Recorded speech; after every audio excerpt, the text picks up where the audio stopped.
토론자 소개를 일단 드리겠는데요. 카메라가 잡혀야 되기 때문에 저쪽 끝부터 시작하도록 하겠습니다. 아까 발제해 주신 임유경 박사님, 네, 그리고 한지영 교수님, 네. 다음은 김수영 순비건축사 사무소 대표신데요. 서울시 공공건축가시고 동작구 마을건축가 MP 역할도 하고 계십니다. 특히 좀 전에 사례에도 나오던데요. 제1회 대한민국 공공주택 설계공모 대전의 수서 역세권 신혼 희망타운 당선으로 특히 주목을 받으셨던 건축가이시기도 합니다.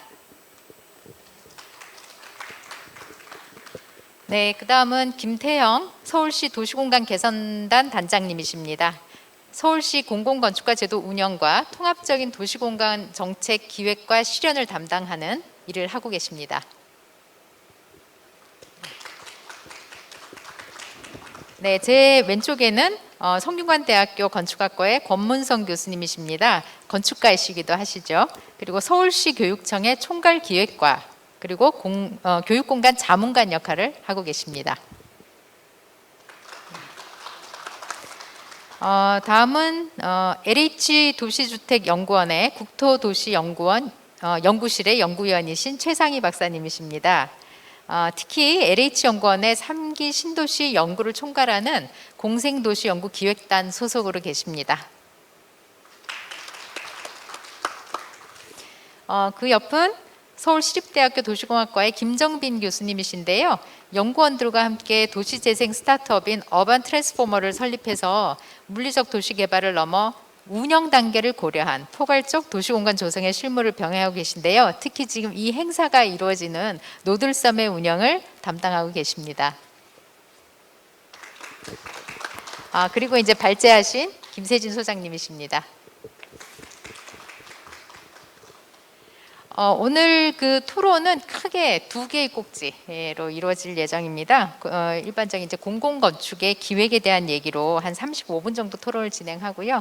그다음에 이제 도시건축 통합 계획에 대한 토론으로 이어질 예정입니다.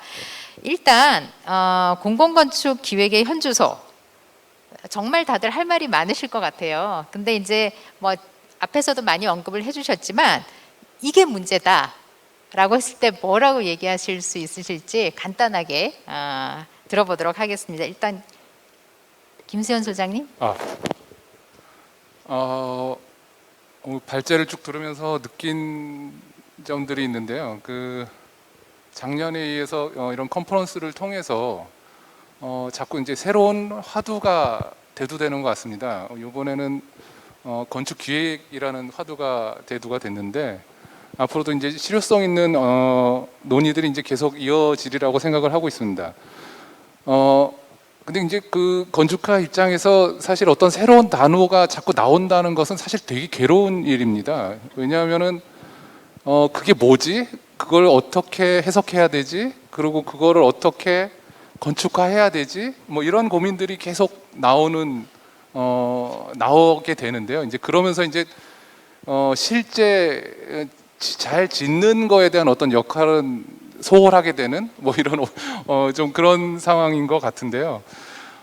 사실 제가 느끼고 있는 것들이 어떤 현장을 대변한다고 전체를 대변한다고 생각은 하진 않지만 어쨌든 건축 기획의 부재를 느끼는 지점들은 제가 봤을 때 설계 지침서의 어떤 문제들에서 좀 드러나는 것 같습니다. 그러니까 사실 좀 전에도 설명드렸지만 어떤 공모라는 건축가의 어떤 역할이라는 것이 어떤 건축물을 잘 구축하고 언어들을 건축화시키는 건데 사실 지침서의 어떤 그 건축 기획이라는 어떤 포괄적인 아주 원칙적인 기준들이 이렇게 나와 있는 것을 찾아보기가 굉장히 어렵습니다. 사실상 저 또한 건축 기획이라는 것이 단순히 어떤 규모 검토 정도로 알고 있었고 지금 이런 포괄적인 건축 기획의 어떤 업무들이 있는데 사실 지금 제가 알고 있는 거는 설계 기획의 거의 끝단계 정도를 알고 있는 것 같습니다. 그러다 보니까 이제 설계 공모를 저희 같은 그러니까 참여를 할 때 어떤 건축적인 어떤 아이디어를 낸다는 거에다가 오히려 공모 안에 건축 기획 아이디어까지 내라는 거가 대부분인 것 같아서 사실은 굉장히 어렵습니다. 그래서 그런 부분들이 사실은 굉장히 어려운 건데 이런 부분들이 왜 생기는지에 대한 어떤 문제가 조금 한번 논의됐으면 좋겠다는 생각이 드는 게 임 박사님이 아까 건축 기획을 하는 어떤 주체에 대한 얘기를 했는데 어떤 그 설계 기획의 어떤 전 단계까지 사업 기획과 건축 기획을 이끌어가는 어떤 단계에서 지금 현재 건축가들이 오히려 그런 단계들을 수행하고 있는데 그런 것들이 조금 더 포괄적으로 사회적, 문화적, 어떤 기술적 이런 부분들이 좀 포괄적인 부분에서 역할을 할 수 있는 분들이 같이 기획이 돼야 된다는 어떤 생각이 들고 그 기획들이 연속적으로 지침서뿐만 아니라 끝에 그 건물이 세워지고 운영될 때까지 어떤 하나의 어떤 기준점이 되는 어떤 기획으로 만들기 위해서 아마도 저희가 첫 번째 말씀드리고 싶은 거는 어떤 이런 건축 기획의 주체, 건축 기획의 시점도 있지만 건축 기획을 누가 어떻게 얼마만큼 정확하게 해줘야 되느냐에 대한 문제를 한번 나누고 싶고요. 또 한 가지는 전체적으로 지금 어떤 포괄적인 어떤 계획들이 굉장히 장기적인 어떤 법규 체계의 검토나 이런 장기간의 어떤 전략들인데요. 거기서 조금 제가 느끼는 어떤 그 설계 지침서의 어떤 문제라는 어떤 부분에서 봤을 때 좀 단기적으로 조금 법 체계 말고 조금 유연하게 변화시킬 수 있는 부분들이 어느 지점에 있고 어떻게 진행될 수 있는지에 대한 것들이 조금 논의되면 좋을 것 같다는 생각을 합니다. 네, 감사합니다. 사실 간단히 문제를 한번 짚어보고 시작하기로 했는데 아주 생각하시는 게 많으셔가지고 이제 본격적인 그냥 토론으로 들어가야 될 것 같습니다. 그러면은 지방자치단체 중에서 가장 선도적으로 사실 일을 하고 계시죠. 서울시의 김태영 단장님께서 좀 얘기를 해주시면 어떨까요? 사실 서울 공공건축지원센터가 지금 10개월이 됐고요. 그래서 아마 지금 좀 전에 질문하신 기획의 주체가 뭐고 대상이 뭐고 이런 얘기들을 좀 해주실 수 있을 것 같아요. 부탁드립니다. 예. 아까 말씀드린 대로 이제 저희가 그 서울 공공건축지원센터를 설립하려고 꽤 노력을 하다가 뭐 사실 저희 부서가 원래 이제 기획을 목적으로 설립된 부서라서 지난 5년 동안 노력을 많이 했습니다. 그래서 올해 그 3월에 설립을 해서 지금 딱 10개월 차가 됐습니다. 그래서 보니까 저희는 한 월 한 10건 정도를 검토해서 올해 지금까지 하면 한 8, 90건 정도 했고 심의까지 해서는 한 150건 가까이 해서 생각보다는 저희가 검토할 것들이 꽤 많았고요. 그 경험을 통해서 말씀드리겠습니다. 아까 앞에서도 이제 소장님께서 말씀하셨지만 저는 기본적으로 아직은 이제 초기 단계이기 때문에 이 건축 계획에 대해서 잘 모른다. 근데 그건 어쩌면 당연한 일인데 또 문제는 그렇지만 너무 많이 모른다. 이게 저는 문제라고 생각을 하고 있고요. 실무적으로는. 그래서 그러니까 예를 들면은 이제 몇 가지 이제 법적으로 보면 건축 계획에 이것들이 과거에는 저희 건축 분야만 이러는데 저희가 기획을 해서 검토를 하고 심의를 하다 보니까 여러 부서랑 상대를 합니다. 근데 그쪽에서는 당연히 건축이 뭔지를 잘 몰라요. 그리고 법적으로 생각하는 지금 건축의 범위가 공간항까지 확대되다 보니까 이게 건축이다 아니다 이런 시비가 많이 붙고요. 또 그거를 가지고 이제 실행을 하다 보니까 그 부분에 관해서 아직 공유가 안 됐고, 그러니까 외부적으로 그런 문제가 있고 특히 내부적으로는 오늘 논의도 마찬가지지만 이게 기획의 담당 주체가 이제 건축가나 건축사들이 참여를 하는데 내부적으로도 또 이 내용에 관해서 아직 너무 공유가 안 된 상태라서 좀 갈등이 있는 것 같습니다. 그래서 그런 차원에서 법적으로는 주체는 공공기관이 해야 된다고 나와 있습니다. 그러니까 각 부서에서 해야 되죠, 기획을 자기네가. 근데 아시겠지만 잘 모르니까 이제 누구한테 시키면 좋을까 해서 계약에 따라서 법에 있는 역량 있는 전문가, 대통령이 정하는 전문가니까 역량 있는 건축사가 이제 주가 되다 보니까 건축사 계약을 해서 이제 건축 계획을 주로 하게 되더라고요. 근데 말씀하신 대로 아까 임유경 박사 말씀하셨지만 이게 사실 건축 계획이라는 법적 용어는 저희도 옛날에 굉장히 이게 어디까지 하는 게 고민인데 법에 명확히 나와 있음에도 불구하고 대부분의 이제 경험상 역량 있는 건축사라는 분들도 설계 위주로 하게 되는, 그러니까 설계 계획 중심으로 하다 보니 과거에는 오히려 이제 재무적 판단이나 운영 프로그램 뭐 이런 쪽의 법적인 검토 같은 사업 계획 위주로 된 게 문제고, 오히려 건축 설계에 해당한 부분이 부족했다면 최근에 저희가 접수한 케이스 같은 경우는 오히려 설계 기획보다는 거의 설계에 가깝게 해오시고, 그 앞부분에 관한 검토가 이제 아직은 잘 모르거나 전문성이 없으니까 그 부분이 오히려 미비해서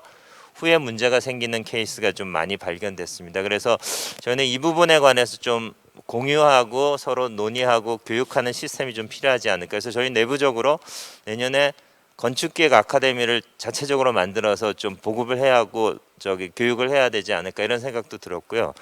두 번째 이제 대상인데, 법으로 보면 이게 아까 말씀드린 건축법상 건축물이 아니라 건축물 등 해서 건축물과 공간 환경인데, 아시겠지만 공간 환경인데 과거에 저희 부서가 하는 역할은 자체 공간 기획해서 서울시의 여러 부서에 있는 것들을 이렇게 엮어주는 기획을 주로 했는데, 최근에 법으로 만들어진 건 되게 고무적인 일이지만 그 건축 기획의 주체가 개별 부서이고 그거를 사전 검토를 요청하는 부서가 개별 부서다 보니까 자기네 입장에서 건축 계획을 해서 가져옵니다. 그러다 보니까 도시적으로 통합 계획이 법적으로 오히려 안 되는 상황들이 자꾸 발생해서 저희한테 기획 검토로 오면 옆에 있는 땅이라든지 또는 아시겠지만 이제 공간 환경 보니까 뭐 공원이나 기타 공간 환경에 결부되는 시설에 관해서는 딱 잘라서 가지고 옵니다. 그러다 보니까 지금 대상에 관해서 지금 또 어떤 부분은 이거는 사전 검토의 대상이 아니다, 기획의 대상이, 이런 시비거리도 많이 붙어서 이 부분에 관해서 좀 정리가 필요할 것 같습니다. 특히 이번에 그 공공공간 부분은 또 빠져 있지 않습니까? 그러다 보니까 그 부분에 관해서는 좀 명확히 정리가 좀 필요할 것 같고요.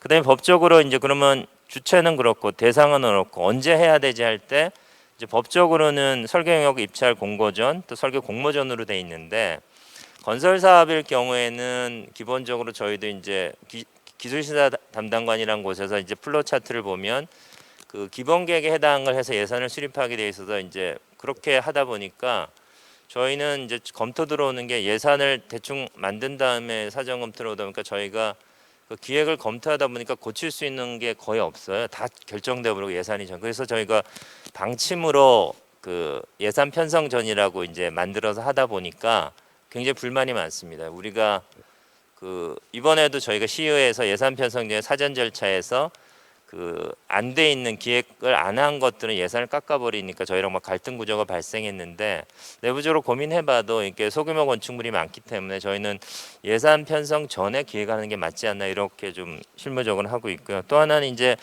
이거를 이제 누가 하고 언제 하고 이게 다 확정되더라도 사실 기획의 의도가 제가 이해하는 좋은 건축물을 만들어야 되는데, 이후에 저희가 이제 기획을 하고 검토하고 심의를 하지만 사실 설계 공모를 그다음에 저희는 이제 설계 공모까지 하게 되지만 설계 공모 후에 설계안이 확정될 때까지 어마어마하게 많이 바뀝니다. 그리고 설계안이 확정되고 준공식까지도 많이 바뀌는데, 그거를 저희가 저희 현행법 시스템상 기획 의도를 끝까지 이렇게 구현하기 위한 시스템이 부재해서 그 부분에 관해서 저희 건축가들과 굉장히 아쉽게 생각해서 그게 제도적으로 좀 보완이 필요할 것 같고요.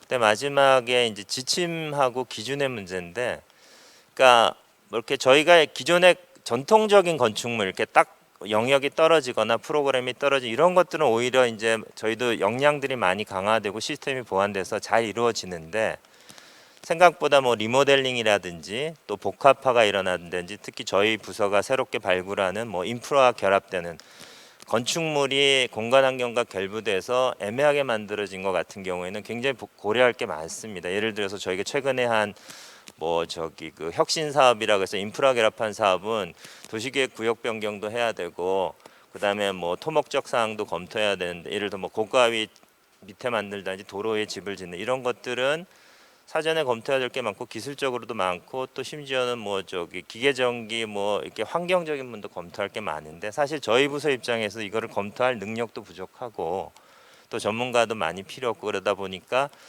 이거를 사전 검토의 그러니까 기획의 기준, 뭐 지침, 그럼 또 어디까지 사전 검토를 하고 시민은 어디까지 이런 부분에 있어서 사실은 상당히 애매한 부분이 많고 보완할 부분이 많아서 그런 건 좀 논의가 필요할 것 같습니다. 예.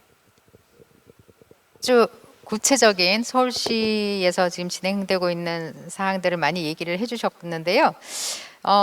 이 대목에서 이제 사실 김정빈 교수님으로 한번 마이크를 넘겨보고 싶은데 이 노들섬이 만들어지기까지의 얘기는 정말 눈물 없이 들을 수 없는 그런 스토리가 많이 있는데요. 아마 공공건축 중에 거의 처음인 것 같아요. 운영 주체를 먼저 선정해서 이제 건축 공모를 하고 건축물이 만들어지게 된 이런 과정을 겪었는데 아마 그래서 기획이라고 하는 것들이 사실은 건축물의 전체 라이프 사이클을 다 다뤄야 되는데 지금 이제 그게 잘 되지 않기 때문에 많은 문제들을 가지고 있는데요. 그런 입장에서 좀 하고 싶은 얘기가 많으실 것 같아요. 특히나 공간의 운영자로서 말씀해 주시기 바랍니다. 네, 저도 이게 나오는 건가요?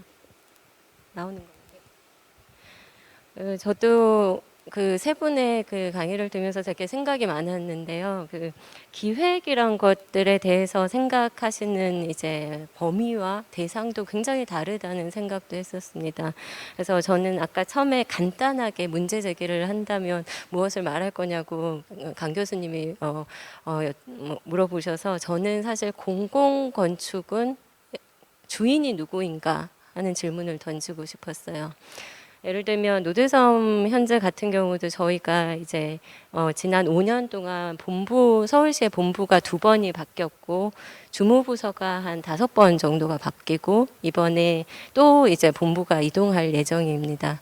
그래서 그 공공건축은 이제 흔히들 이제 모두의 공간이라고 하는데 사실 모두의 공간이라는 게 그 누구도 책임지지 않고 그 누구도 결정하지 않는다는 말하고도 저는 같다고 생각이 들거든요. 그런 점에서 저희가 건축을 할 때도 건축주랑 일을 하잖아요. 그래서 건축주는 그 공간에 정말 절실하게 사용자가 되기도 하고 절실한 경영자가 되기도 하고 절실한 운영자가 되기도 하기 때문에 굉장히 이제 밀접하게 얘기를 하고 이제 기획을 하고 설계를 들어가는데 이 공공 건축은 그렇다면 누가 주인이고 누구랑 이야기를 해야 하는가?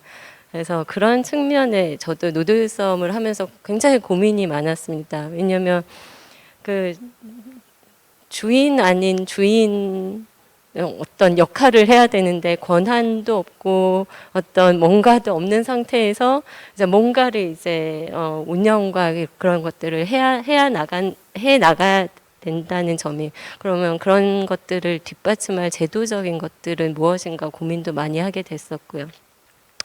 그래서 사실은 공공건축이 특히 저는 지금 시대는 공공건축, 좋은 문화예술회관 아니면 공연장을 공급한다고 해서 사람들이 만족하는 시대는 이제 지났다고 생각을 하거든요. 민간에서 굉장히 많은 질 높은 예술 공간들, 문화 공간들 특히 그런 것들을 이제 제공하고 있기 때문에 그런 이제 경쟁 사이에서 이제 공공이 공급하는 건축은 어떠해야 하는가 굉장히 많이 고민을 해야 되는 시점에서 그런 이제 기획이나 어떤 또 이거를 이끌어갈 주인이 누구인지 그리고 주체가 누구인지 고민이 필요하다고 생각을 합니다. 그래서 그런 점에서 노들섬 잠깐 얘기를 그러니까 기획에 대해서 모두들 생각하시는 바가 다른데 그러면 노들섬에서 기획은 뭔지 한번 생각을 해보면 노들섬 아까 말씀해 주신 것 같이 저는 2015년 노들 꿈섬이 예를 들면 보통 지자체가 어떤 땅에다 어떤 시설을 짓겠다 하고 설계 지침이 내려오는데요. 그거를 이제 건축을 하게 되고 저는 노들 꿈섬의 의의는 처음으로 지자체가 무엇을 하겠다 선정을 하지 않고 그거를 공모를 통해서 시민한테 오픈을 한 공모전이라고 생각을 하거든요. 그래서 그때 이제 저희 팀이 이 땅에다 음악을 매개로 하는 그 복합문화기지의 컨셉을 제안했었고, 그러면 그게 서울 시내의 다른 공간과 어떻게 차별화를 둘 것인지, 그것들을 담기 위한 세부적인 시설의 공간과 규모는 어떠해야 할 것인지, 그래서 그런 것들이 이제 저희가 당선 이후에 이제 지침서를 만드는데 이제 역할을 하고, 그게 이제 설계 공모 지침으로 나가서 지금 이제 이런 모습으로 지어지게 되었는데요. 그래서 예를 들면 지금 앉아 계시는 이 공연장도 456석의 중규모 공연장입니다. 그래서 아까 건축 기획 부분에 만약에 대부분이 공연장하고 끝나더라고요. 근데 어떤 공연장인가가 굉장히 중요해진 이제 시대라고 생각을 하고, 그때 이제 기획적으로 얘기를 한다면 서울 시내에 중규모 공연장이 거의 전무하고 있다고 하더라도 뮤지컬로 돌아가기 때문에 수익이 나기 때문에 그 성장하는 뮤지션들이 굉장히 공연장을 찾기 힘든 그런 자료 조사가 있었었고, 또 음악인들의 이제 토론회가 있었었고 자문이 있었었고, 그런 결과물로서 굉장히 구체적인 456석 정도의 중규모 공연장, 이런 것들에 의해서 음향과 조명과 무대 지금 사이즈와 이런 것들이 세워지는 상황에 있었다고 생각을 합니다. 그리고 또 이제 설계 쪽에 이제 그 공간을 조성할 때뿐만 아니라 저는 이제 운영에 있어서도 굉장히 중요한 더 중요하다고 생각이 드는데, 예를 들면 지금 앉아 계시는 그 공공건축 컨퍼런스가 오늘 열리긴 하지만 저희 공연장의 원칙은 음악 공연 이외에는 절대 이제 그 대관을 하지 않는다 하는 원칙이 있어요. 단 1년에 한 2회 정도 정말 의미 있는 컨퍼런스나 세미나가 있을 때는 허락한다, 뭐 허가를 한다. 그게 대관 심의 내부 위원을 거쳐서 그런 것들의 이제 원칙이 정해지고요.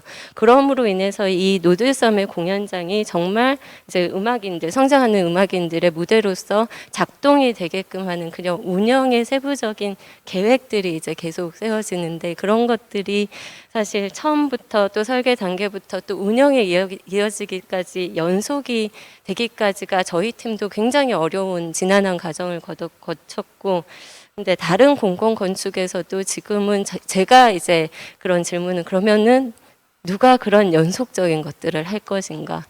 그래서 저는 이제 공공이 기획을 한다고 해도 사실은 공공은 그걸 쓸 사람이 아니거든요. 그리고 사용할 사람이 아니고, 그런 상황에서 그런 것들이 과연 가능할까, 그런 생각과 의문이 들어서, 아무튼 그런 이 정도 선에서 제가 설명을 드리도록 하겠습니다. 네. 좀 전 얘기 중에서 저한테 되게 와닿았던 건 절실함이란 단어인 것 같아요. 사실 요즘 민간의 공간 퀄리티가 굉장히 많이 좋아지고 있잖아요. 그 이유는 사실 절실함이 아닐까 싶어요. 돈도 벌어야 되고 잘 돼야 되니까. 그리고 이제 워낙 경쟁이 치열하니까 거기서 이제 제공하는 사실 공간 서비스의 퀄리티가 세계 어디 내놔도 부족하지 않을 정도의 지금 퀄리티가 제공되고 있죠. 근데 이제 사실은 돈을 지불해야 되잖아요. 사용자 입장에서는. 근데 이제 특히나 저소득층이나 이런 데는 이제 공간 격차, 공간 서비스를 받는 격차들이 자꾸 생기게 되는 거죠. 그런 의미에서라도 사실 우리가 공공건축, 질 좋은 공공건축이 많이 만들어져야 되겠다. 옛날에 그냥 지어주니까 써라 이게 아니고, 그런 격차를 줄일 수 있는 질 좋은 공공건축에 대한 관심들을 좀 가졌으면 좋겠다는 생각입니다. 또 이제 조금 이따 얘기 좀 들어보고요. 이제는 그 서울시 교육청의 교육공간 자문관 역할을 하시는 경험을 좀 들어보도록 하겠는데요. 사실 교육청은 지자체와 별도로 또 굉장히 많은 건축물들을 생산하고 있는 곳이죠. 그리고 건축물의 소위 재고라고 하는 기존 건축물도 많이 가지고 있고, 그런 것들을 이제 레노베이션도 하고 뭐 그중에 공간을 일부 바꾸기도 하고, 서울시가 또 교육청 중에서 굉장히 앞서간 사례를 가지고 있는데요. 그 얘기를 한번 권문성 교수님께 들어보도록 하겠습니다.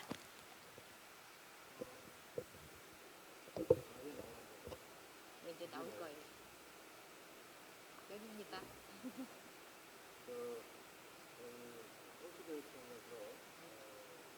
안 나오는 것 같은데 잠깐만.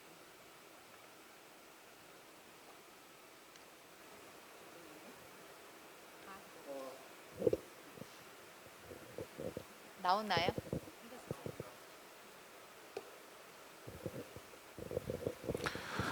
서울시 교육청에서 나오는군요.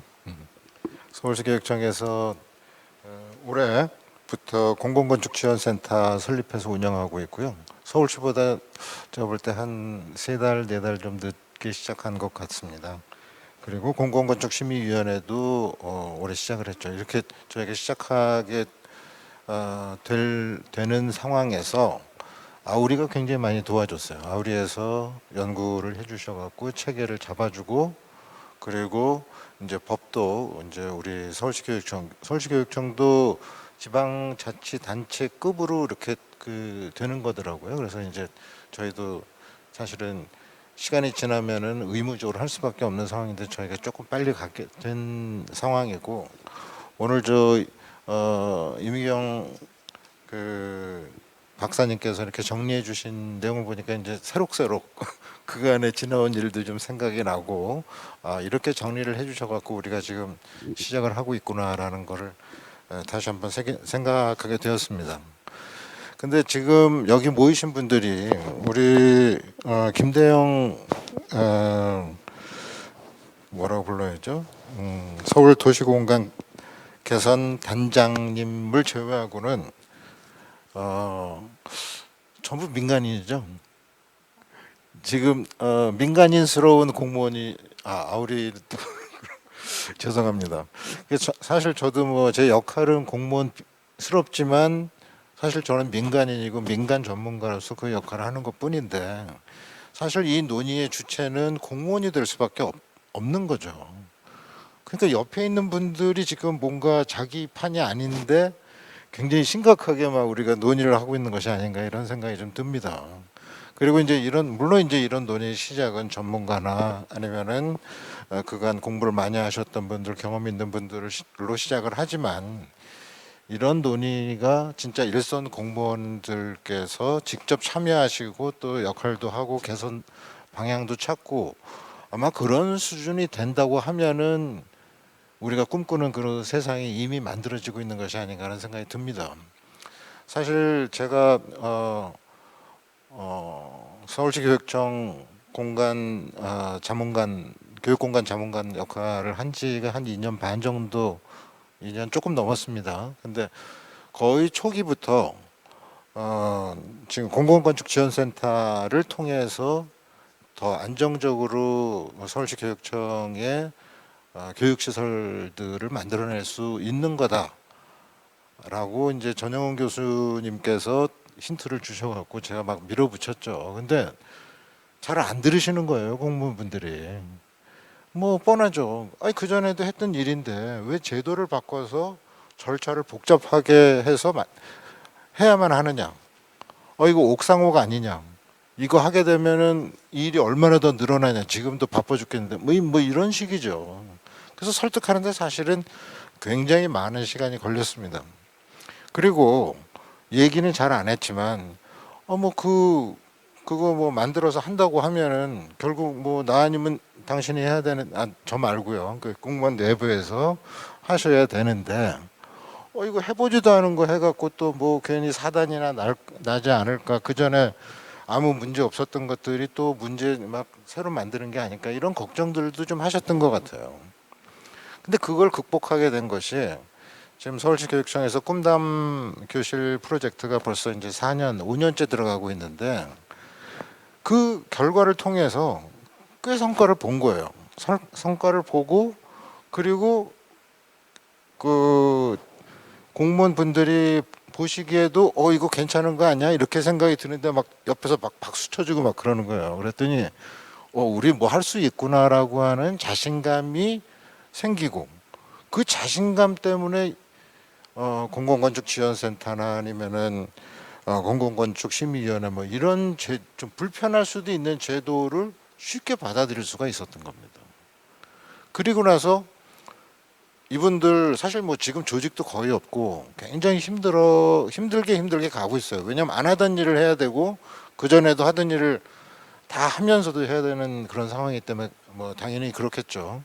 근데 벌써 한 반년 정도 지나고 나니까 이제 그 안정적으로 우리가 하고 있구나라는 거를 저도 느끼고 그분들도 느끼고 있다. 그래서 아마 저는 결국은 이런 모든 일들이 공무원들이 해야 되는 거고, 일선 공무원들 이렇게 뭐 연구하시고 뭐 이렇게 기획 워낙 그 역할 하시는 분들 말고 일선에서 그 역할을 담당하시는 분들이 주체가 될 수밖에 없는 거고, 그분들한테 그 역할을 자신 있게 할 수 있을 만큼의 뭔가 계기가 필요하다. 자신감을 불어줄 수 있는 계기가 필요하고, 이것 때문에 뭔가 좀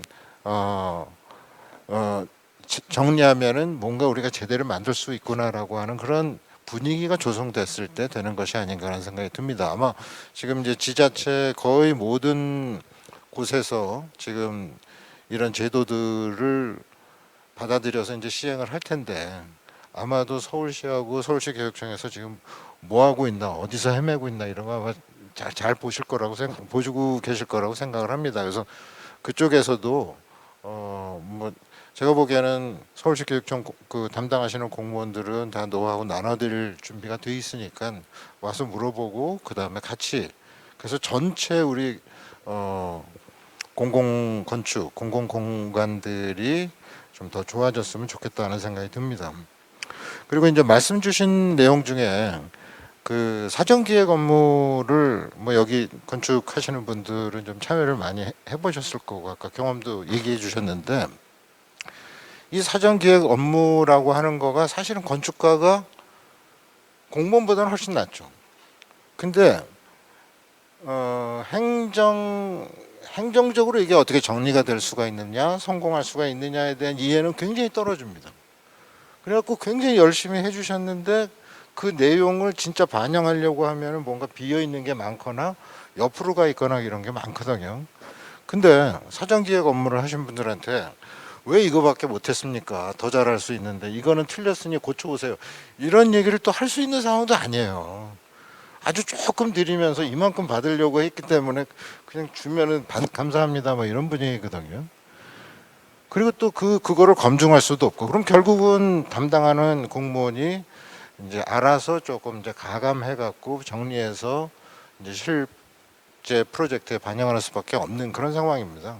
그래서 뭐 제 생각에는 사실은 우리 그 참여하시는 전문가, 외부 전문가분들이 몰라서 그렇게 했다기보다는 어떻게 해야지 좋은 결과를 만들 수 있는가에 대한 그런 경험이 너무 적은 거예요.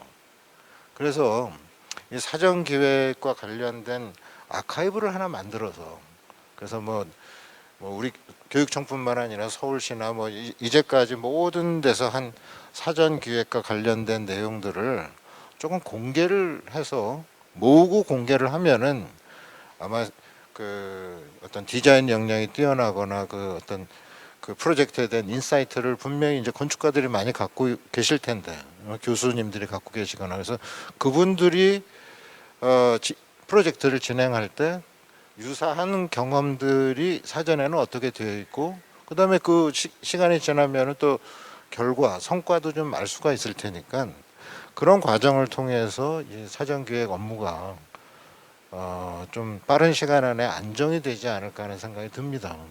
근데 별것도 아닌데 그게 무슨 비밀처럼 담당자 말고는 그걸 알 수가 없거든요. 그래서 그 아우리 쪽에서 그 부분도 좀 공유할 수 있는 시스템과 관련해서도 역할을 좀 해주셨으면 좋겠다 이렇게 부탁드리면서 정리하겠습니다. 네, 감사합니다. 이런 제도적인 절차가 생기면 아까 건축가도 당황스럽다고 했지만 사실 기획이라는 건 어떤 일을 해도 기획은 해야 되는 거거든요. 근데 실제로 이제 늘 이런 건축물을 발주하는 그 기관이 아니고 지자체에서 뭐 한 번씩 하는 이런 데서는 되게 당혹스러워들 하더라고요. 근데 이제 그걸 시작을 어떻게 하느냐, 누구한테 이걸 맡기느냐, 이건 정말 고민인 것 같아요. 이제 그 부분에 대해서 뭐 업체를 지정해 줄 수는 없지만 그래도 다양한 사례들을 좀 보여주는 건 되게 필요할 것 같은데요. 저는 좀 느끼는 게 아까 건축가들이 그 일을 잘할 수 있을 거다라고 얘기를 하지만 실제로 지금 민간에서는 건축을 전공하지 않은 공간 기획가들이 엄청나게 많이 쏟아지고 있어요. 새로운 공간에 대한 요구들이 워낙 사회가 달라지고 다양성을 요구를 하고 있기 때문에 제가 아는 사람도 뭐 100명도 더 될 수 있거든요. 그러니까 그런 분들이 좀 더 지역사회, 공공에서 활동할 수 있는 또 장을 좀 마련해 주는 것도 그래서 건축하는 사람과 콜라보해서 사실 이런 기획 작업들을 해나가는 게 굉장히 필요할 것 같아요. 그분들이 조금 더 사업기획 쪽을 맡고 건축가들이 그 경계 건축으로 좀 넘어가는 부분을 맡고 그런 그 사례들이 좀 많이 나올 수 있으면 좋지 않을까 그런 생각도 좀 해보는데요. 저희 한 3, 4분 남았는데 혹시 김세진 소장님 발제하셨는데 조금 들으면서 혹시 얘기할 만한 게 있으신가요? 제가 말씀드리면서 이 컨퍼런스의 이 독자가 공무원에 아까 말씀 주신 것처럼 일선 공무원이었으면 좋겠다는 말씀을 드렸었습니다. 사실은 이 삶은 계속 변화하는 것 같고요. 그것들에 대해서 이제 새로운 프로그램이 담겨야 되는데 실질적으로 우리가 주관 부서라고 얘기하는 발주처의 의지가 가장 중요한 것 같고 그렇게 주관 부서의 의지가 선행됐을 때 그 다음 단계들이 넘어가는 것 같거든요. 그리고 발제해 주셨지만 기획이라는 것들은 벌써 정량적인 성격에서는 되게 촘촘해지고 있고 그것들이 점점 더 좋아질 거라고 저는 거의 확신하는데 결국 나중에 좋으려면 각 단계별로 갖고 있는 사람들이 바톤들을 이렇게 잘 넘겨줘야 될 것 같다. 그래서 저는 김수영 소장님이 말씀하신 설계 지침서가 제안 기획까지도 요구하는 설계 지침서보다는 설계자는 그 안에서 자기의 업력을 다 하고 발주처는 아까 절실함을 가지고 이 사업을 꼭 하려고 하고 사전 검토 단계에서는 촘촘한 단계를 해주시고 이렇게 가서 각 부분들이 자기의 역할을 다 하고 이 다음 사람에게 바톤을 넘기는 이런 방식으로 사회가 점점 세밀하게 발전하지 않을까 이렇게 생각하고 있습니다. 네. 저희 사실 국건위가 지금 5기인데 4기, 5기가 연속해서 굉장히 많은 제도적인 변화를 만들다 보니까 좋아진 점도 있지만 사실 지금 약간 과도기적인 상황인 것 같아요. 부작용도 굉장히 많이 나오고 있거든요. 이제 그런 측면에서 임경 박사님이 마무리로 지금 제도적으로 가장 시급하게 해결해야 될 부분 좀 얘기해 주실 수 있으실까요? 네, 그 만들어진 제도로 인해서 굉장히 어려움을 많이 겪고 있는 또 당사자이기도 해서 좀 말씀을 드리자면 이제 건축 기획에 대해서 오늘 이제 여러 말씀들을 해주셨는데요. 일단 제도에 앞서서 일단 이 만들어진 제도 건축 기획이라는 업무를 앞으로 이제 어떻게 효과적으로 할 것인가에 대한 방법론들이 앞으로 이제 좀 많이 마련되어야 될 것 같고 아까 김수영 소장님께서 단기적으로 할 수 있는 일들이 무엇이냐라고 했을 때 어쨌거나 이제 지금 건축 기획이라는 걸 해야 한다고는 했는데 그걸 어떻게 할지 어떤 기준이 맞는 건지에 대한 내용적인 부분들을 아직 준비가 안 된 부분들이 많은 것 같습니다. 그래서 설계 기준이라든지 기간이라든지 이런 것들에 대한 사실은 적정한 기준들을 만들어가는 일 이렇게 좀 내용적으로 채워가면서 고도화시키는 작업이 일단 필요할 것 같고요. 그리고 제도에 있어서는 저는 이제까지는 사실은 이제 기획이 안 되니까 사전 검토라는 걸 만들어서 검토를 하자. 그렇게 해도 잘 안 되니까 기획을 다시 의무화하자. 그걸 다시 공공건축 심의에서 심의하자. 이제 이런 방식으로 어떻게 보면은 계속 이제 나쁜 것들을 막기 위해서 제도들을 이제 계속 만들어 왔는데 이제는 이것들을 이제 시행하는 과정에서 나타나는 현상들을 좀 모니터링하면서 좀 앞으로 다이어트를 좀 해나가야 하지 않을까 하는 생각을 합니다. 그래서 아까 저는 말씀들 중에서 건축가의 본연의 역할이 이게 아닌데 건축 기획이라는 걸 하라고 하면서 뭔가 어려움을 또 겪고 계신 경우도 많이 있는 것 같고 그래서 생각해 보면 이제 공공건축 특히 이제 아까 위원장님께서 말씀하신 소규모 주민들이 이용하는 공공건축을 우리가 만들어 나가는 데 있어서 예를 들면은 설계 공모라는 것이 꼭 필요한 것인가? 그러니까 이제까지는 가격이 아니라 질로서 설계자를 선정해야 하니까 공모를 해야 한다라고 해서 설계 공모를 하게 되면 그걸 준비를 해야 되니까 건축 기획이라는 걸 별도로 해야 되고 이렇게 해서 기획 과정을 통해서 지침서를 만들고 다시 새로운 건축가를 뽑아서 설계를 하는 그런 과정들이 이어졌는데 사실은 어떻게 보면은 제대로 된 건축가를 기획 단계에서부터 그 건축가가 시작을 해서 그 건물을 설계해 나가면 그것이 어떻게 보면은 가장 이상적일 수도 있는, 제가 아는 예를 들면 이번에 공공건축상 받은 공릉 청소년 문화정보센터 같은 경우도 건축가께서 이제 초기 단계에서부터 개입하셔서 이렇게 운영 프로그램 같이 고민하면서 청소년들을 위한 공간을 만들어 나간 사례로 알고 있는데요. 그렇게 앞으로 좀 이 과정들을 어떻게 하면 좀 더 합리적으로 운영할 수 있으면서 각 그 분야의 전문가분들의 전문성을 어떤 단계에서 어떻게 지속적으로 우리가 좀 그 활용할 수 있을 것인가에 대한 논의들이 앞으로 또 새롭게 좀 이루어졌으면 좋겠습니다. 네. 감사합니다. 제가 아까 말을 약간 실수했는데요. 저희가 6기예요. 국가건축정책위원회 6기고 5, 6기가 이제 저도 연임을 하고 있음에도 불구하고 지금 정신이 없어가지고 실수를 했습니다. 그러면은 도시건축 통합계획 얘기를 좀 넘어가 볼까요? 네, 글로 좀 넘어가 보도록 하겠습니다. 현주소에 간단하게 뭐 얘기를 좀 하려고 했는데 시간 관계도 있으니까 조금 저희가 실제로 주거지 설계를 경험하신 또 김수영 소장님께서 수서 아주 중요한 프로젝트를 하셨는데요. 그걸 하면서 조금 느끼신 점 얘기 좀 해주시죠. 좀 전에 저기 건축기획도 부담스럽다고 그랬는데 사실 도시기획은 더 부담스러운 것 같습니다. 사실 그 요번에 저희 아파트를 경험하면서도 느끼는 게 어떤 경계에 대한 해석이 이제 제 임무라고 생각을 했었고, 근데 그 경계에 대한 해석조차 좀 하기 힘든, 거기는 이제 거기도 아까 그 한 교수님 말씀대로 완충 녹지 이런 것들이 있었기 때문에, 그리고 근데 옆대지도 같이 이제 같이 LH에서 이제 주관한 아파트가 이제 진행되고 있었는데, 근데 그 경계를 허무는 게 이제 제 업무였는데 사실 굉장히 어려웠죠. 그거 경계를 허무는 것 자체도 사실 완충 녹지 자체도 이유가 있기 때문에 있는 거라고 생각을 하고, 그렇지만 그런 부분들을 어떻게 기존 바로 옆대지만 가지고도 조금 연결을 해서 어떻게 할 수 있는 방법들에 대해서 제안을 하고 했었는데, 사실 그 도로변의 어떤 그 경계를 해석을 하는 부분들은 가능했지만, 이런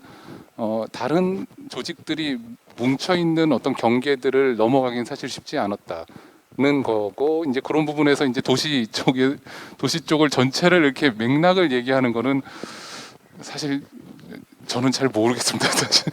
그런 부분들은 좀 이렇게 좀 정해 주시면 그 안에서 경계에서 이렇게 흐리는 부분들은 좀 같이 좀 이렇게 만들어 나갈 수 있다는 것들이 아마 저희 역할이 아닐까라는 생각을 하고 있습니다.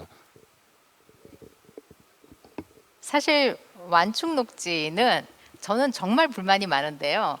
저는 사실 약간 그 도시공간에서 젠더 이슈 연구도 좀 하고 있는데, 아마 완충 녹지의 장점도 많죠. 뭐 소음도 해결해주고 프라이버시도 보호주고 그렇긴 하지만, 그게 밤이 됐을 때 그 특히 여성들의 귀갓길에 굉장한 불안 요소로 작용을 하거든요. 거의 100%의 여성들이 거기에 두려움과 위험을 느낍니다. 그럼에도 불구하고 늘 완충 녹지를 여전히 만들고 있죠.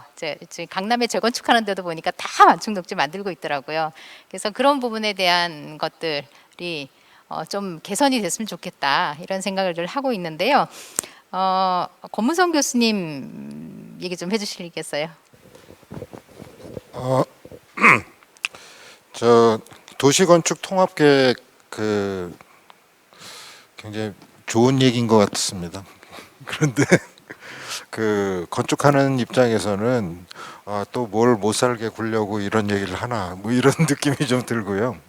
그 뭔가 처음에 나오는 얘기는 굉장히 좋은데 실제로 건축하는 사람들이 실무에 들어가서는 안 잡혀도 되는 발목을 잡히고 있다는 그런 느낌이 좀 많거든요. 그래서 좀 더 정교하게 좀 이게 논의가 전개가 돼야지, 처음에 좋은 이야기로 그냥 그게 중간에 이렇게 숙성 과정이나 아니면 이렇게 전개 과정이 좀 그 축소가 된 상태로 그냥 갑자기 그냥 딱 그럼 앞으로 좋은 얘기니까 이렇게 합시다 이러고 딱 나오게 되면은 아마 진짜 좋은 결과가 나올까 이런 생각이 좀 듭니다. 그래서 저는 사례가 세종시 같은 느낌이 좀 들었어요. 세종시는 처음에 마스터 플랜 이렇게 꿈틀거리는 거 보면은 저게 되나 싶기도 하면서 되면은 굉장히 재밌겠다는 느낌도 있었는데, 사실 그 세종시에 있는 각 부처들은 보안이 생명이잖아요. 그래서 우리 저 가보면은 전부 잘라갖고 뭐 들어갈 때마다 뭐 뺑뺑 돌아서 가야 되고, 그러니까 사실은 그런 입체적인 상상력과 실제로 가장 중요하게 요구되는 그 경우는 이제 보안이겠죠. 보안이라고 하는 문제가 뭐 해결할 수 없는 방법으로 지금 이게 그냥 가고 있는 거잖아요. 그래서 참 그런 부분에 대해서 아마 비슷한 일이 혹시 많이 벌어질지도 모르겠다는 그런 우려를 하면서 저는 이 이슈를 좀 봤었고요. 그리고 그냥 뭐 이거는 지금 발표하신 내용과 직접 관련이 있는지 없는지는 좀 잘 모르겠는데, 그 도시계획을 하게 되면은 사실은 도시계획이 결정되는 순간에 그냥 법이랑 똑같잖아요. 어기면은 그냥 감옥 가야 되고 뭐 이런 상황인데, 근데 사실은 물론 이제 그 정해놓고 하나도 안 바꾸는 건 아니죠. 하지만 우리가 그 도시의 미래가 지속 가능하게 아주 기분 좋은 새로운 어떤 패러다임의 그 조건들을 갖고 진화를 하고 있는 실체로 이해를 한다고 하면은, 이렇게 조금 복잡한 체계를 도시와 건축에 대해서 이렇게 딱 이렇게 덮어 쓰는 거가 저는 굉장히 위험한 결과를 만들 수도 있겠다. 그리고 제 생각에는 우리 도시가 아름답기를 바라는 모든 건축가들이 이 생각을 싫어할 거라고 느낍니다. 그래서 이 이야기가 그냥 잘 전개돼서 뭐 정리를 해서 실행되지 않기를 저는 바랍니다. 네, 이상입니다. 네, 그 아까 말씀하셨던 약간 도시 계획에서는 어떻게 보면 약간의 강제력의 느낌? 그리고 건축가들은 끊임없이 그걸 좀 깨고 싶어하고 창의력이라는 이름으로 거기 사이 어떤 뭐 갈등 이런 거기에 컨플릭트를 잘 해결하는 것이 또 좋은 도시를 만드는 방식이 아닐까 생각이 드는데요. 이번에는 아무래도 우리나라에서 신도시를 가장 많이 만들고 있는 LH 연구원으로 계시는 최상희 박사님의 얘기를 좀 들어보도록 하겠습니다. 안녕하세요. LH 연구원에 근무하고 있는 최상희입니다. 제가 이게 굉장히 불편하기도 하고 약간 방어적인 입장에서 얘기를 해야 돼서 뭐라고 말씀드려야 될지 좀 곤란하긴 한데요. 일단 이제 도시건축 통합계획의 필요성에 대해서는 저희 공사 내부적으로도 다 공감을 합니다. 그래서 아시다시피 세계의 이제 소규모 지구는 이제 과천을 포함해서 아까 통합발주 방식으로 이미 진행이 되고 있고, 3기 신도시 대지구 역시 이제 입체적 마스터 플랜이라고 하는 계획 아래 이제 이런 입체적인 도시 계획을 해야 된다라고 하는 문제점들은 다 인지를 하고 있습니다. 그런데 이제 조금 약간 변명을 드리자면, 사실 이 아까 한지영 교수님 발표자를 보면 이제 1기 신도시나 2기 신도시가 굉장히 획일적이고 슈퍼블럭이고 문제가 많다라고 지적을 해주신 거에 저도 공감은 합니다. 그렇지만 그 당시에 신도시에 요구했던 거에 있어서는 어쩔 수 없었던 불가피성이 있었습니다. 그러니까 좋은 도시, 좋은 공간은 있을 수 있지만 좋은 도시다, 나쁜 도시다라고 하는 거를 현재의 결과물과 형태만으로는 비판하기는 좀 어려운 점이 있다라고 하는 거는 좀 말씀드리고 싶고요.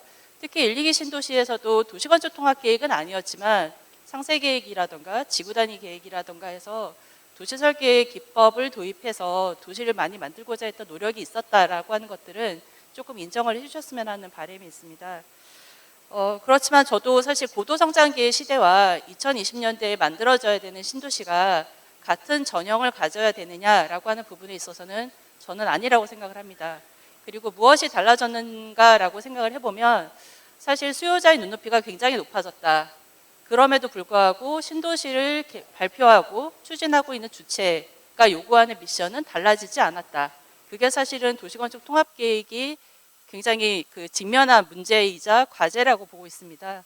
그래서 제일 좋은 거는 사실 좀 느리게, 그리고 한지영 교수님께서 아까 보여주셨던 것처럼 그 많은 이제 주체들이 참여할 수 있는 거버넌스 체계를 가지고 신도시를 만들면 가장 좋겠죠. 그렇지만 그럴 수 없다라는 여건 아래서 그럼 도시건축 통합계획이라고 하는 키워드에서 구현하고자 했던 획일성이라든가 계획의 유연성, 계획의 일관성을 그럼 어떻게 실현해 나갈 것인가 하는 방법론에 조금 더 앞으로 치중이 되어야 된다라고 생각을 하고 있습니다. 그런 측면에서 이제 그 기존의 과천 같은 경우는 저는 나름 의미가 있다고 봅니다. 그래서 지구계획 승인 단계에서 굉장히 많은 내용을 담아서 제출이 됐었고, 그게 이제 계획의 일관성을 유지할 수 있었다라고 보여지는데요. 근데 아이러니하게 저는 그거는 오히려 소규모 지구였기 때문에 가능했다라고 또 보는 부분도 있습니다. 왜냐하면 이게 통합발주냐 분리발주냐의 문제는 아니고요. 지금 현재의 계획체계가 공공주택특별법이 사실은 소규모 지구에 최적화된 법령입니다. 그 법령 안에서 사실은 과천이 나름의 성과를 얻을 수 있었던 것이고, 남양주 왕수육에 대해서 아까 한 교수님께서 이제 굉장히 작은 다음을 실현하는 도시로 변경되었다라고 비판을 하셨지만, 그 과정에서 사실 MP나 MA들이 13차례 정도 회의를 한 걸로 저도 알고는 있습니다. 그래서 조정이 됐었고, 분명히 건축가들이던 계획가들이던 조정이 됐었고, 그리고 이 도시건축 통합계획이라고 하는 게 사실은 도시 분야의 영역이냐 건축 분야의 영역이냐가 아닙니다. 사실은 계획에 참여하는 다양한 플레이어들이 있습니다. 제가 앞서 말씀드린 것처럼 일개 신도시를 계획할 때는 사실은 정책적인 의지로 다 이제 탑다운 방식이었다면, 지금은 지자체의 의견이라든가 시민의 의견들이 절대적인 부분들도 있습니다. 그래서 남양주 왕숙 같은 경우에는 이제 초반에 이제 소규모 블럭을 만들면서 예측하지 못했던 교통량에 대한 부분이 조정이 분명히 있었고, 또 이제 그 지자체 차원에서 커뮤니티 운영 단위에 대해서 소규모 블럭보다는 조금 더 크게 해달라고 하는 요구들이 있었습니다. 이런 요구들이 조정하는 과정에서 불가피성이 있다. 그렇다고 하면 도시건축 통합계획이나 마스터 플랜에서 그런 그 어떻게 보면 좋은 그림이 아니라 지자체라든가 실제 우리나라 사람들이 요구하는 도시의 수준이 무엇인지를 한번 생각을 하고 그림을 그리고 그것이 일관되게 유지할 수 있는 거에 대해서 조금 더 디테일하게 고민이 돼야 되는 부분도 있는 것도 사실이라고 볼 수가 있습니다. 그래서 결국에는 도시건축 통합계획의 이제 향후의 쟁점은 결국엔 공간적인 부분, 시간적인 부분, 주체적인 부분에서 어떤 역할을 할 것인가에 대한 정립으로 귀결이 돼야 된다고 볼 수가 있는데요. 공간적으로 본다면 마스터 플랜 단계, 그 다음에 지구계획 수립 단계, 뭐 지구 단위 계획, 건축 계획으로 이렇게 되어 있는데요. 그 중에서 도시건축 통합계획이 마스터 플랜에서 의미를 가져야 되는 계획인 것인지, 아니면 지구계획 수립 단계에서 실현돼야 되는 건지, 아니면 그 계획의 일관성을 구체화하기 위한 지구 단위 계획 지침상에서 구현되어야 되는 건지에 대한 공간적인 범위에 대한 해석도 역할 분명하게 저는 정리가 돼야 된다고 보여지고요. 그리고 시간적인 부분은 공간적인 부분하고 연계가 되어 있지만, 사실은 소규모 지구는 개발 계획 수립에서부터 입주까지 한 5년 내외면 가능하지만 대규모 지구 같은 경우에는 10년, 15년 가까이 있습니다. 근데 그 과정에서 MP나 MA들이 한 외부의 전문가가 그거를 책임을 갖고 과연 지속적으로 유지할 수 있는가? 저는 불가능하다고 봅니다. 그리고 도시는 한번 준공이 되고 나면 그 다음에는 사실 지자체와 시민이 만들어가는 또 도시 공간이 될 수 있는 부분이 있습니다. 그러니까 관리의 영역이라고 말씀을 드리고 싶은데요. 저희가 도시를 건설한 다음에 기반시설을 이관하거나 하는 부분은 다 지자체 영역입니다. 그렇다고 하면 어떻게 보면 도시건축 통합계획에서 A부터 Z까지를 모두 다 담기보다는 어떻게 보면 단계별로 좀 나눠서 전문성을 발휘할 수 있는 시간적인 계획에 대한 부분도 고려가 돼야 될 것 같고요. 그리고 주체에 대한 부분은 이제 앞서도 말씀드렸지만 이 지자체도 굉장히 중요합니다. 그렇지만 신도시는 처음에 계획을 할 때는 주민이 없었던 공간이었었고, 그리고 뭐 최근에 뭐 리빙랩이라든가 이런 뭐 수요자가 참여하는 계획 설계 이런 개념들도 굉장히 많이 이루어지기 때문에 앞으로 이런 주체와 협력하여 운영할 수 있는 방안에 대해서도 좀 논의가 돼야 될 것 같고요. 그리고 사실 저도 이제 건축가를 졸업하긴 했지만 도시건축 통합계획과 관련한 요새 그 논쟁을 들으면서 축의 문제는 아니고 교통과 환경, 그 다음에 육아라 사회와 관련한 다양성을 담는 계획이어야 되는데 어떻게 보면 괜히 이 약간 소모적인 논쟁도 있는 것도 사실인 것 같아서 좀 안타까움도 있습니다. 그래서 정리를 좀 해보자면 결국에는 도시건축 통합계획이 처음에 이제 태도됐던 이유는 결국엔 좋은 도시를 만들자라고 하는 취지라고 저는 생각을 합니다. 그거를 감안한다면 결국에는 사회경제적 가치를 비롯해서 토지 이용이라든가 기반시설, 환경, 디자인 가치를 디자인 등 다양한 가치를 도시적 맥락에서 어떻게 구현할 수 있을 것인가에 대한 가이드라인을 조금 구체적으로 만들어주고 그것이 그 공간적, 시간적, 주체적인 문제에 있어서 일관되게 유지할 수 있는 컨텐츠가 무엇인지를 분명하게 제시할 수 있는 것이 필요하다라고 생각을 하고 있습니다. 그래야 일관된 계획 원칙을 지켜나갈 수 있을 것 같고요. 그리고 아까 권문성 교수님께서 말씀을 하셨는데 한번 딱 그 정해지면 변경이 어려운 부분은 사실인데요. 최근에는 이제 화이트 조닝이라고 해서 도시계획적으로도 이제 계획의 유연성을 열어놓는 그런 계획 그 기법들도 많이 고민이 되고 있고 어떻게 보면 이제 건축 분야에서 그런 창의성을 어떻게 발휘할 수 있을지에 대한 대안을 제시해 주시기를 기대를 하고 있습니다. 예, 이상 발표를 마치도록 하겠습니다. 네. 네, 감사합니다. 한지영 교수님 좀 이따 얘기 좀 하실 거 있으실 것 같은데 그 전에 사실 좀 전에 이제 플레이어 얘기가 나왔는데요. 조그만 단독주택 하나 짓는데도 뭐 굉장히 많은 플레이어들이 갈등을 하잖아요. 근데 하나의 도시를 만드는데 얼마나 많은 그런 갈등들이 있겠어요. 근데 그 플레이어에 대한 얘기를 조금 해보고 싶은데 우리가 신도시 개발을 할 때 기획이나 시행이나 분양의 주체 이런 부분에 대한 관심이 또 있으신 것 같아요. 그리고 이제 조금 다양한 해외 사례나 뭐 이런 얘기를 조금만 해주시면 좋겠습니다.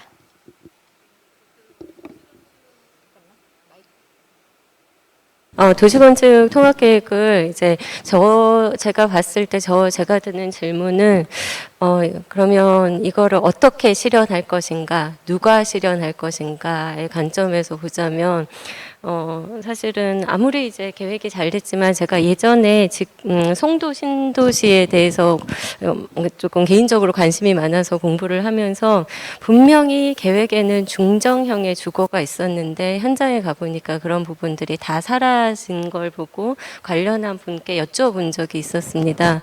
그래서 그게 그 잘못된 사실일 수도 있지만 결국은 계획을 어떻게 하든지 그게 현재 상태의 건설 시행으로 들어가게 되면 그 중정형 타입의 주거 공간이 결국은 분양이 이제 어렵게 되고 결국은 이제 결정이 이제 타워형, 판상형으로 갈 수밖에 없는 구조가 되었다는 얘기를 들었었고요. 그렇게 되면 도시건축 통합계획으로 신도시로 우리가 많이 이제 계획을 잡지만 과연 그걸 공급하는 주체가 현재의 틀을 벗어나지 않는다면 과연 실현을 얼마만큼 할 수 있을까? 지금 이제 많은 이제 제도가 바뀌고 이제 많이 개선은 되었지만 그런 점에서 이 디벨로퍼라고 하는 이 주체들에 대해서도 이제 관심이 많아졌었습니다.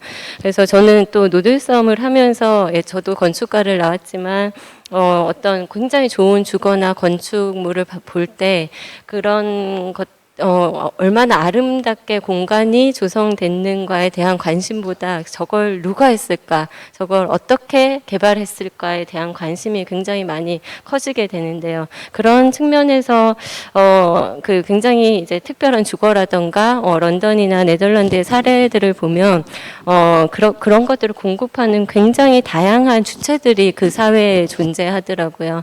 그래서 우리도 다양해지고 있지만 건설사 이외에 소중규모의 어떤 건설을 담당하는 어떤 주체들의 성장이 굉장히 이제 많았었고 그런 성장이 과연 우리나라에도 시작은 되고 있지만 이 신도시 공급에 있어서 얼마나 큰 역할을 할 수 있을까 아니면 그런 역할을 성장시킬 수 있도록 뭔가를 이제 지원하거나 이런 것들을 한다면 굉장히 조금 지난번과는 조금은 다른 어떤 모습의 도시를 공급을 할 수 있지 않을까 그런 생각이 많이 들었습니다. 예.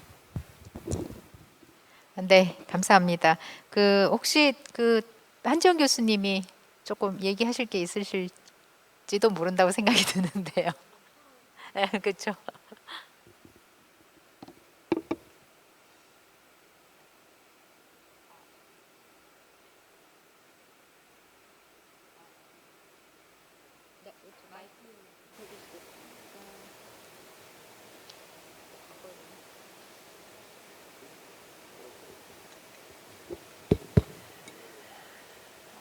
네, 마이크. 네. 네. 예, 앞서서 이제 최 박사님하고 김 교수님 말씀해주신 내용 잘 들었습니다.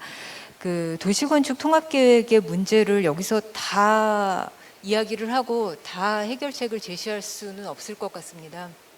단지 이제 한 번쯤은 생각을 해봐야 되는 건데 여태까지 한 번도 생각 안 해보신 분들도 있을 거고, 그다음에 도시와 건축이라고 하는 것이 어쨌든지 간에 하나의 공간 환경을 이루고 있는 것이고 우리가 따로 떼어서 생각하지 않음에도 불구하고 지금까지 그것이 분리되어졌다라고 인식이 되어졌었기 때문에 발생한 여러 가지의 이제 문제들, 이런 것들에 대해서 공감대를 한번 형성해 보고자 한다는 차원에서의 이야기들이었었던 것 같고요. 방금 이제 최 박사님 말씀하신 것처럼 공간적인 부분에서의 적용의 범위, 그리고 어떻게 작동을 해야 되는가, 그 작동하는 지점에 대한 것들을 좀 짚어줘야 될 필요는 분명히 있다고 보고요. 그다음에 시간적인 차원에서 보면 지금 현재 공공주택 특별법에 의해서부터 만들어지고 있는 3기 신도시와 그 소규모의 지구들 같은 경우에 좀 규모나 그 다음에 절차상에 이제 진행되어지는 거나 이런 것들이 상당히 많은 차이들을 가지고 있습니다. 그래서 이것이 지속적으로 해서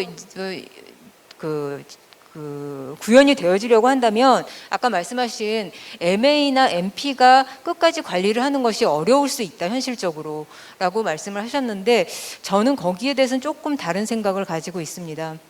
그러니까 민간 전문가의 역할이라고 하는 거에 대해서 아직까지 우리 사회에서 많이 용인을 안 하는 부분이 분명히 있고요. 그리고 또 부정적으로 전문가들 사이에서도 보는 부분들이 있습니다. 그러니까 건축가라고 하는 사람들이 어떻게 도시에 대해서 도시를 설계하는데 거기에 관여를 해서 그것을 조율하고 이끌어갈 수 있느냐라고 하는 부분에 대한 아주 부정적인 시각들도 많이 있고, 도시 쪽에서 종사하고 계시는 분들은 특히나 건축이라서 무엇을 하든지 간에 해보도록 하세요. 하지만 도시의 차원의 지구계획으로 오게 되면 아마 다 바뀔 겁니다. 이거는 제가 이제 따로 연구하는 모임에서 이제 들었었던 그런 이야기이기도 한데요. 조금 충격적이긴 합니다. 아직까지도 우리는 업역 간의 장벽, 그리고 또 부서 간의 장벽, 전문가들 간의 장벽이 분명히 존재를 하고 있고요. 그것을 깨려고 하는 노력에 있어서는 많이 부족하다고 생각이 듭니다. 그리고 건축은 건축의 영역을 갖다가 점점 좁혀 왔었던 것이 사실이고, 건축 산하, 건축가, 건축을 전문으로 하시는 분들은 도시에 대해서 관심을 많이 가지지 않았습니다. 그리고 도시를 하는 분들은 건축을 바라볼 때 예술적인 어떤 무언가를 만들고 아름답게 하는 것, 아니면 뭔가 이제 기능적으로 충족해주는 또 공간과 형태를 만들어주는 것, 이 정도로만 생각을 하시는 거예요. 그러다 보니까 우리들 간에 전문가들 사이에서도 소통이 이렇게 안 되는데 어떻게 이 많은 그런 요소들과 그 내용들을 담고 있는 도시의 한 부분들을 만들어 나갈 때 이게 제대로 작동을 할 수 있을까라는 생각을 하게 됩니다. 그래서 저는 그 MA가 아니더라도, MA는 명칭에 대해서 너무나 말이 많아요. 그래서 어번 디자인 코디네이터로 하자, UDC로 하자. MP는 자문기관이니까 어떤 단체가 돼야 되는 거, 어떤 조직체가 돼야 되는 거 아니냐. MA라고 하는 거가 너무 큰 권한을 가지고 있는 그런 거가 되는 거 아니냐라는 식의 이야기들도 많이 나오고 있는데, 어쨌든지 간에 저는 그 도시를 만들면서 한꺼번에 만들어 나가겠다라고 하는 생각부터 바꿔야 되고, 그리고 적정하게 그 특징과 성격에 따라서 구역을 분할을 하고 그 구역에 대한 계획이 수립이 되어지고 그것을 완공이 되는 시점까지 계속해서 조정하고 조율하고 관리하고 감독할 수 있는 전문가가 필요하다고 생각을 합니다. 그 전문가는 민간 전문가여도 되고 공공 전문가여도 됩니다. 꼭 민간과 공공을 구분하자는 것이 아니라 어떤 책임 있는 사람의 전문적 지식을 가지고 있고 역량이 있는 사람이 끌고 가야 된다는 거고, 그 사람한테는 많은 부분의 그 역할이나 책임이 따르지만 거기에 따라 권한도 부여가 되어져야만 된다고 생각을 합니다. MP, MA 회의 많이 합니다. 많이 하지만 그 회의 속에서 이루어지는 것들은 뭐냐면 말 그대로 자문입니다. 자문. 어떤 경우에는 많은 것들이 결정이 되어지고 다 끝난 다음에 확인만 받으러 오는 절차로서의 MP 회의도 많이 봤습니다. 그렇기 때문에 그런 부분들을 좀 개선을 해야 된다라고 생각이 들고요. 마지막으로 말씀드릴 거는 주체에 대한 말씀하셨는데 굉장히 중요하다고 생각을 합니다. 그러니까 시민들이 깨어 있어야만 좋은 도시가 만들어지는 것 같습니다. 이제 우리 시민들도 이제 참여에 대한 중요성도 인식을 했고, 그리고 또 함께 만들어 나가고, 도시는 누군가에 의해서부터 그 명령하듯이 해서 만들어지는, 그렇게 움직여지는 것이 아니다라고 하는 것도 잘 알고 있기 때문에 이제는 우리가 같이 만들어가는 도시를 구상할 수 있는 그런 시점이라고 생각을 합니다. 네, 저희가 사실 계속 토론을 하기 쉽지는 않은데 그러면 짧게 1분 한마디만. 예, 한 교수님 말씀하신 거에 저도 100% 동감하고요.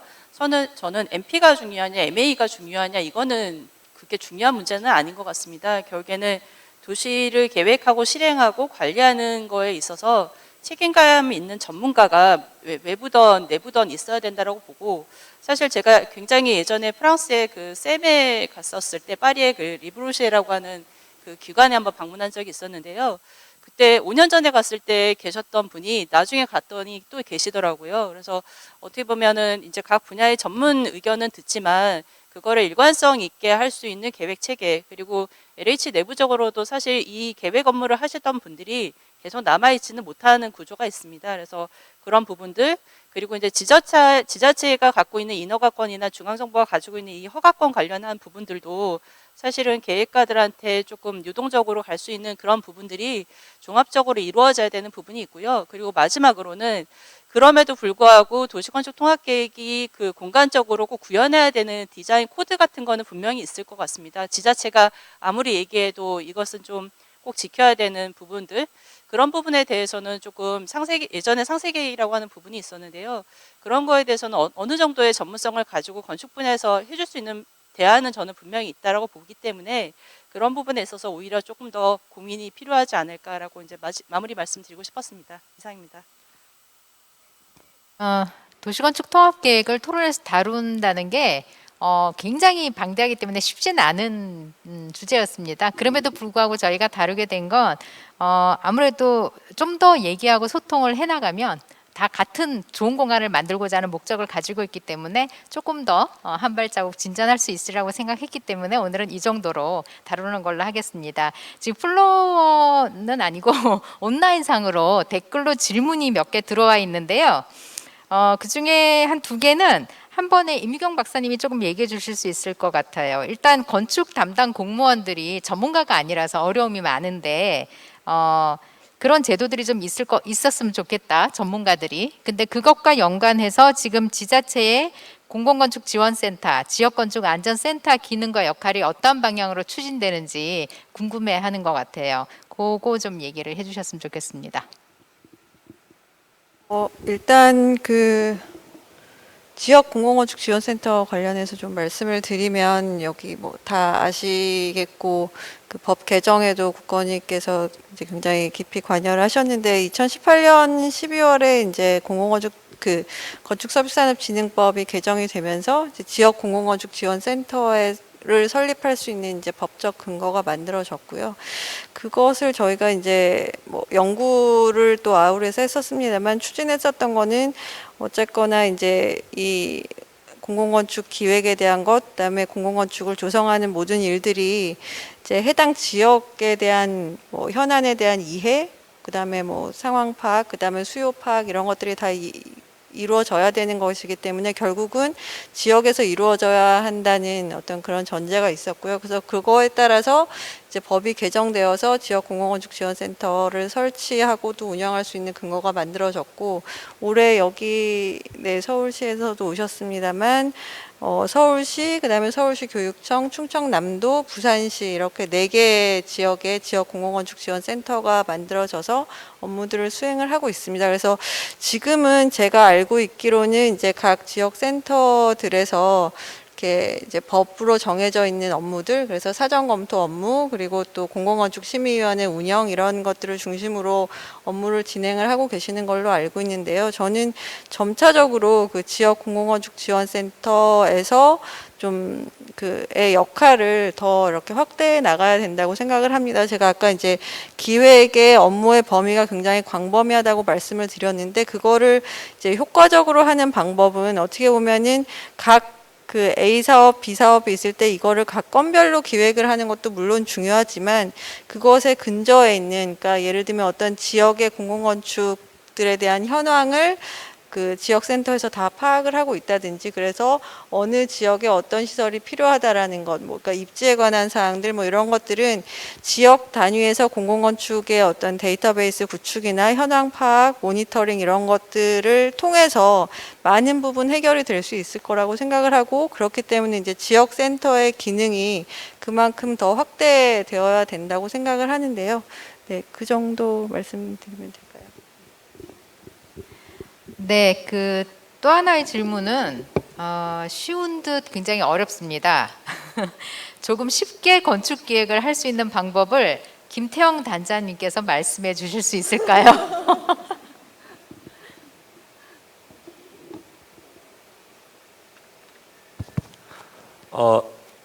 되게 어려운 질문인 것 같은데, 아까 제가 문제 제기한 이유는 그 김정빈 교수님도 말씀하셨지만 사실은 그 노들섬을 그런 식으로 하자고 저희가 내부적으로 제안해서 그렇게 시작됐기 때문에 사실 저희도 굉장히 그 죄책감을 많이 갖고 있는데, 기본적으로 그 건축으로 좁혀서 생각하는 건축 기획이 굉장히 어렵고, 중요한 게 아까 말씀하신 대로 어떻게 프로그램을 세우느냐, 이걸 누가 관리하고 운영할, 거기서부터 사실은 출발해야 될 것 같습니다. 그렇게 되면 당연히 예산 계획도 이제 뒷받침될 거고, 뭐 조성비라든지 운영, 그래서 사실은 그런 부분에서 합의를 하는 게 가장 중요한 것 같고요. 그게 정리되면 아까 말씀 쉽게 얘기해서, 그러면 건축가는 그것들에 대한 조건들을 주어지게 되면 훨씬 더 쉽고 수정이나 변경이 없는 기획을 할 수 있다고 생각합니다. 근데 그렇게 되면 이제 그 부분에 아까 말한 기획의 주체는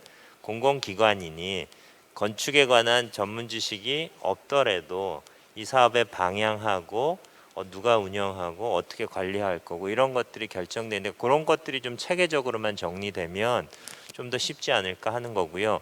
아까 이미경 박사님 말씀하신 지금 현재 개별 단위로 할 수 있는 그 공공기관의 범위를 조금 더 넓혀주시거나 아까 같이 통합적으로 할 수 있는 시스템이 좀 마련될 수 있는 기회가 되면 좋겠다는 그런 내용이 좀 있습니다. 그래서 저희 같은 경우에는 그 아까 말한 쉽게 하기 어렵게 생각하는 부서에서 저희는 수요 조사를, 왠지 지금 기획의 주체가 공공기관 개별대전 공공건축 지원센터가 할 수 있기 때문에 저희가 지원 차원에서 이제 내년 사업을 의뢰를 받아서 사전에 수요 조사를 해서 이렇게 대행하는 업무도 최근에 많이 시작했습니다. 그래서 뭐 예를 들면 쉽게 하는 방법은 저희한테 의뢰하십시오, 뭐 이런 거라든지 하여튼 그런 것들이 좀 선행돼야 될 것 같습니다. 예.